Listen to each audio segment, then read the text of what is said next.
Shalom. First and foremost, I want to start off with all praises to Yahweh, Ba'ashem YAHAWASHI, Barakatah Yahweh, Ba'ashem YAHAWASHI.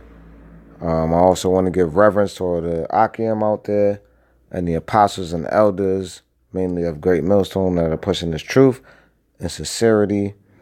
Right now, we're going to jump right into it. We're going to dive right into it because these spirits are trying not to let this word get out, but the word is going to get out regardless.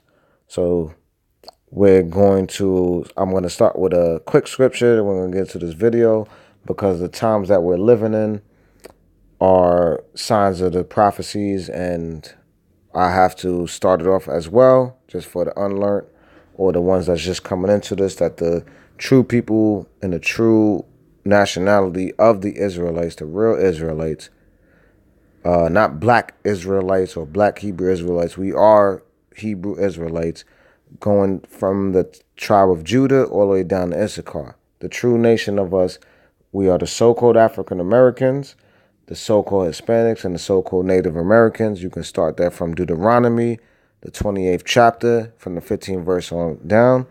That shows the prophecy, and we believe in prophecy, and we believe in the spirit of Yahweh Ba'ashem Yahushua. Right now, we are in the downfall of the so-called Edomite, the so-called white man, so-called Caucasian race.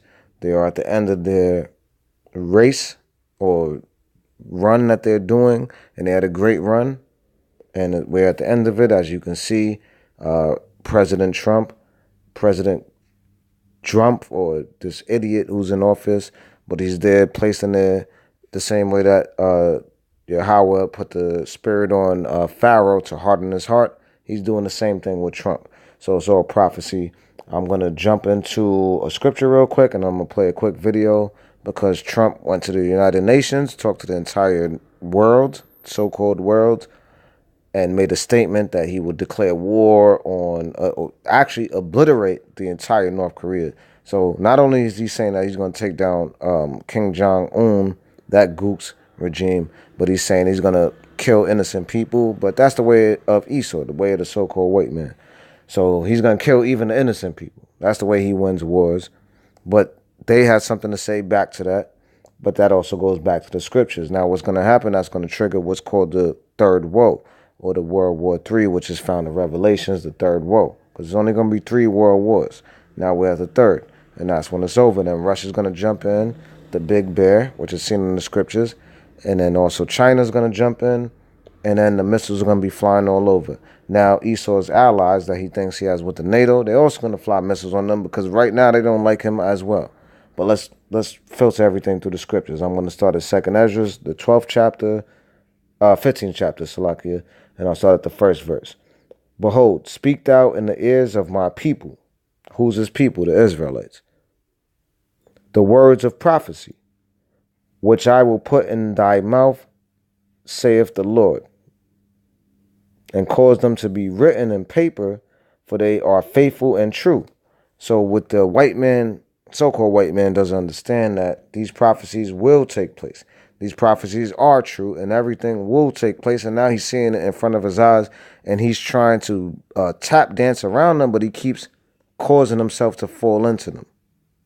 So you're thwarting enemies that you can kind of make peace with, but the pomp and the proudness in Esau, when Donald Trump made those statements about Rocket Man, that's what he calls Kim Jong-un, and said that we'll destroy you. Then he made statements about the even athletes. Now he's going at, but because now he's going at the Judites. He already been told you his stance on the so-called Mexicans, which are the Issacharites. He told you he hates them. Now he's blatantly saying he hates the Negroes, or the so-called African Americans. So us as so-called African Americans, us as so-called Negroes, us as so-called Puerto Ricans, so-called Dominicans, so-called Mexicans, so-called Cubans, we are the real nation of Israel, and he's taking direct shots at all of us. So until we come together, till those two sticks come together, which is already happening, whether you 2/3 want to get with the program or not, we're in the fold of it. So I'm going to play with the Gook, which he's, the Moabs and the Ammonites. The Moabs are the so-called Chinese. The Ammonites are the so-called Japanese. This is what this gook had to say back. And they're talking smack right back to Donald Trump, and they're not scared, which I did a video on that as well. But let's go right into it. North Korea's foreign minister took to the podium. He told those gathered at the UN General Assembly Hall that he had no choice but to start by responding to Donald Trump's speech from earlier in the week. 트럼프가 바로 이 연탁에서 Ri Yong-ho said that Trump's words were violent and reckless, and that by calling Kim Jong-un Rocket Man, Trump had made it even more inevitable that North Korean rockets would strike the U.S. mainland. 시작한 것은 다름 아닌 None other than Trump himself is on a suicide mission. In case innocent lives of the U.S. are harmed because of this suicide attack, Trump will be held totally responsible. The North Korean foreign minister also called Trump mentally deranged and said that Trump is the greatest threat to international peace and security. He said Kim Jong-un would make Trump pay dearly for threatening to destroy North Korea. He also said that North Korea is very close to realizing its nuclear ambitions and that sanctions wouldn't put a stop to that. Experts say that given all of these escalating insults and the fact that they've gotten so personal, we're now in uncharted territory. But right now, with this emotional, very... Okay, so these gooks are ready. And also, the Edomite Americans, and you have most Americans, so-called white people in America, Edomites, that don't really know what's going on. But they are feeling some sort of insecurity. They're confused. Because obviously, YAHAWASHI is not with them. I'm going to play this video. I'm Jimmy. Hi, Jimmy. How are you? Very good. This is my associate. Sir, welcome to my office. Well, thank you for meeting us here. I really appreciate it. Yeah. Before I play this, I'm going to go back to 2nd Ezra. This is the 4th chapter. It says, "For all unfaithful shall die in their unfaithfulness." So the so-called white man, or even the 2/3 of our own nation, they don't have faith. So they're nervous. They don't know what's going on. We've been worried, right? Yeah, very much. I'll take off my glasses. We're worried about nuclear attack. We're here in California. We're on the West Coast, and I know you're director of this National Center for Disaster Preparedness. Right. Explain it to us like we're children. Yes, like kids. We kind of I could do that. So, Okay.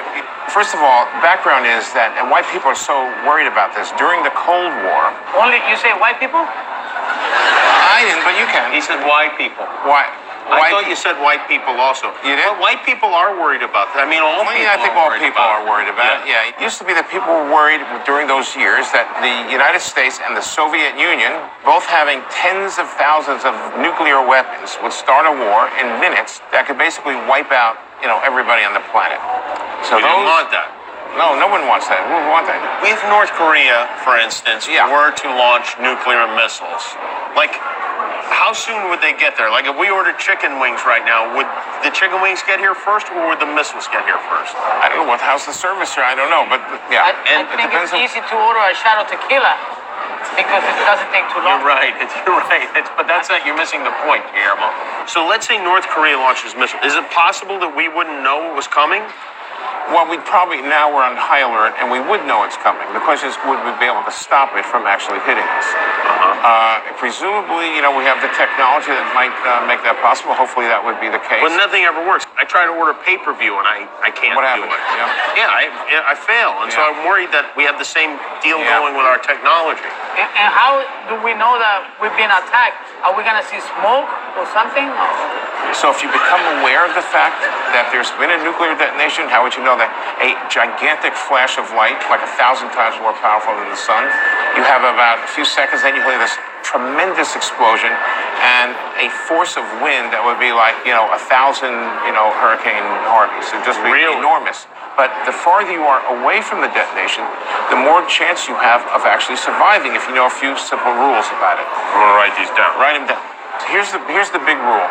You want to put as much shielding between you and the outside, and if you can get to the center of the building, away from the windows, not too close to the top because radiation is going to fall on the roof, and the more interior you are and the more protection you'll have, the more likely you will be able to survive. The main thing is to get out of harm's way immediately. You got 15 to 20 minutes, and that's it. And then you got to be inside someplace with provisions to let you stay for 24 or 48 hours. Will we have Wi-Fi at that time?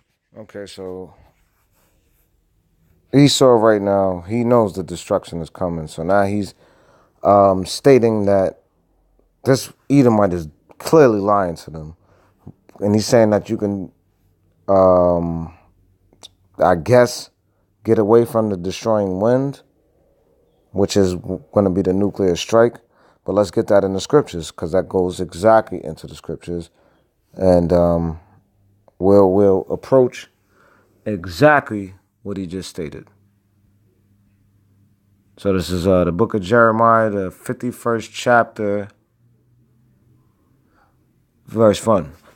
Jeremiah 51:1. Thus saith the Lord YAHAWASHI, but behold, I will raise it up against Babylon, which is America, as we know through prophecy in the scriptures, and against them that dwell in the midst of them, that rise up against me, a destroying wind.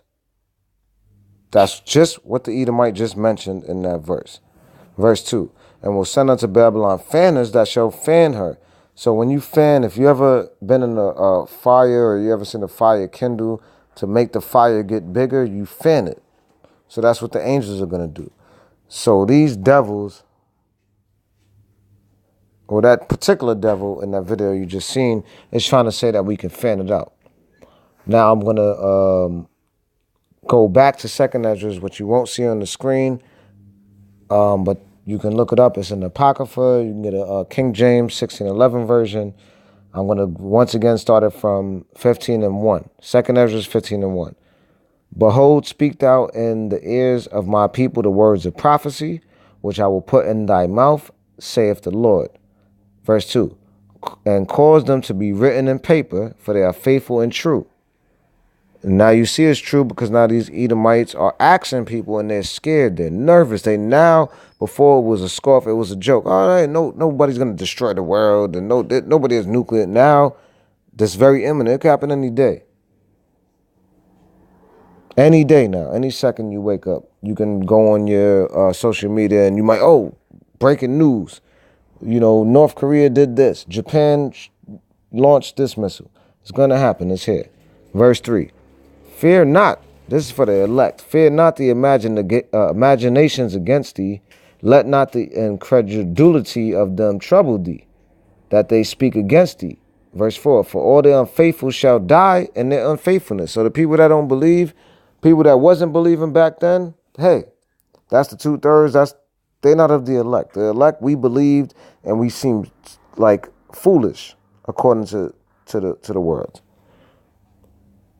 But we were faithful. We held strong.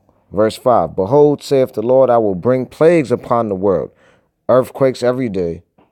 Hurricanes back to back. These are the plagues that he was going to put.